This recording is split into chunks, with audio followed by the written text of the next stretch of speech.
What a weekend it was for Lewis Hamilton at the Belgian Grand Prix. From spinning out in sprint qualifying to clawing his way back into the top 10 on race day, this roller coaster of a weekend had everything: heartbreak, blame games, surprise penalties, and a redemption arc worthy of a Netflix special. Let's start with the chaos. Hamilton's weekend got off to a nightmare start. During sprint qualifying, he lost control at the infamous bus stop chicane and slammed into the barriers. It was a gut-wrenching moment for fans and engineers alike. If you thought that was just a blip, think again. The next day, lightning struck twice. In the main qualifying session, Hamilton found himself in trouble again, this time at Eau Rouge, one of the most feared corners in the entire F1 calendar. Another crash, another elimination in Q1. And just like that, the 7-time world champion had finished dead last in both qualifying sessions over the weekend. The media pounced. Paddock whispers turned into full-blown discussions on what had gone wrong. Hamilton himself didn't hold back. He called his performance unacceptable, not just in passing, but with a level of intensity that made headlines. To top it off, he issued a personal apology to the Ferrari team. That's right,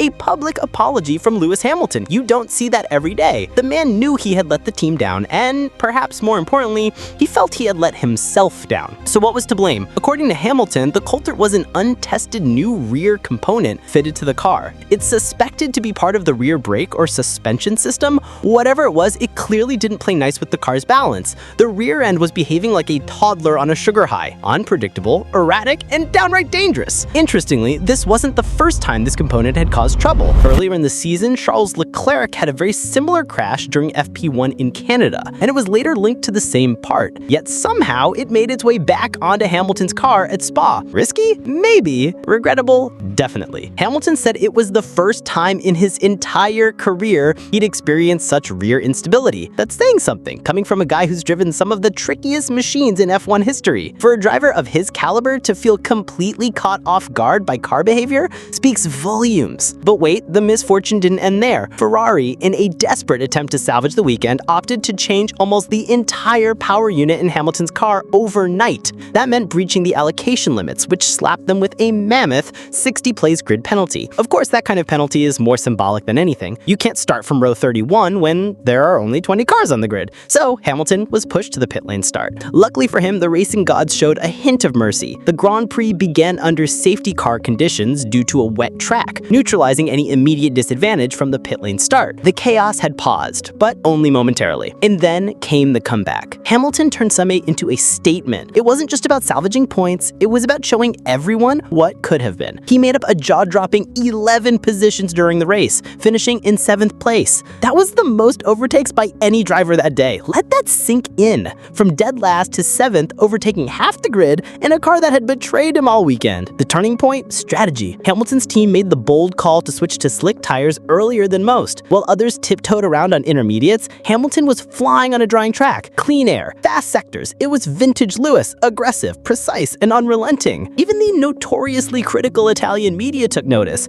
La Repubblica gave him an 8 out of 10 rating, praising his proud reaction to what had been a humiliating start. They might not always sing his praises, but this time they couldn't ignore the grit. But here's where things get even more interesting. This wasn't just a comeback, it felt like a message, a not-so-subtle jab to Ferrari management and engineers. Hamilton's Sunday drive was essentially him saying, if you had listened to my feedback earlier, maybe we wouldn't be cleaning carbon fiber out of Eau Rouge right now. The Ferrari pit wall, usually buzzing with chatter, remained unusually silent as Hamilton climbed up the ranks. No excited radio messages, no emotional celebrations, just silence. Almost as if they didn't know how to feel. Shocked? Relieved? Guilty? Probably a mix of all three. Team principal Frederic Vastor eventually broke the silence with some diplomatic praise. He called Hamilton's recovery drive positive, highlighting the spirit and determination shown, but he didn't mince words about the team's Achilles heel, qualifying. He reaffirmed that Ferrari still struggles to deliver a competitive one-lap car, and until that's resolved, they'll remain underdogs. There was some good news in the midst of all this.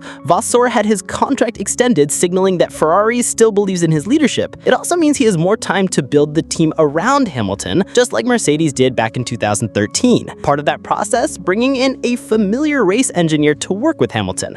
The reunion was carefully timed around the Belgian Grand Prix, a move designed to restore communication and build trust. Clearly, clearly, both sides know that chemistry matters. Now, zooming out a bit here, where does all this leave Hamilton and Ferrari in the bigger picture? Well, Hamilton still trails Charles Leclerc by 30 points in the championship standings, 109 to 139. Not catastrophic, but certainly not ideal. Ferrari, despite all the potential and pedigree, remains winless in the 2025 season. Yep, 0 victories. For a team of their stature, that's almost unthinkable. So what do we make of this saga? For one, it's a reminder that even legends have bad weekends. Hamilton crashing twice in 2 days is almost unheard of, but the way he bounced back, that's the stuff of champions. Secondly, it shows how fragile the line is between chaos and brilliance in F1. One untested part, one bad call and setup, and suddenly you're the meme of the weekend. But with the right call, the right mindset, and a little bit of racing luck, you can turn it all around. For longtime F1 fans, there was something nostalgic about Hamilton's charge through the field. It harks back to his McLaren days. Scrappy, unpredictable, always on the edge. It also reminded everyone that Hamilton isn't just at Ferrari to collect paychecks and sip espresso in Maranello. He's here to fight. He's here to lead. And if Spa taught us anything, it's that when you put a determined Lewis Hamilton in a car that works, even halfway decently, he'll make magic happen. Of course, the memes practically wrote themselves. Fans joked that Ferrari had secretly installed a drift mode in Hamilton's car for quali.